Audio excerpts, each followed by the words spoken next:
ફરીથી વરસાદી માહોલ જામ્યો છે। જિલ્લાના વેરાવળ સહિતના વિસ્તારોમાં વરસાદ પડ્યો છે, તો સારા વરસાદથી ખેડૂતોમાં આનંદની લાગણી જોવા મળી રહી છે।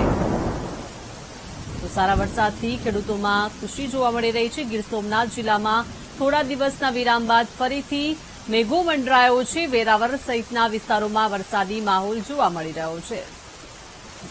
વધુ માહિતી સાથે સંવાદદાતા રોહિત જોડાઈ ગયા છે। રોહિત, ગીર સોમનાથ જિલ્લામાં થોડા દિવસના વિરામ બાદ ફરીથી વરસાદી માહોલ જામ્યો છે, કેવો માહોલ અત્યારે સર્જાયો છે?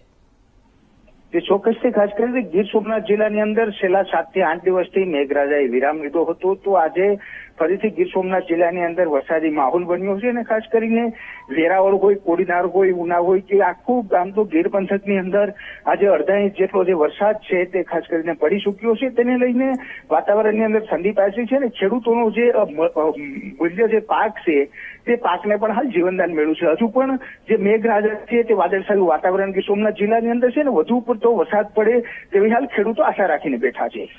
જી આભાર રોહિત, વિગત આપવા બદલ।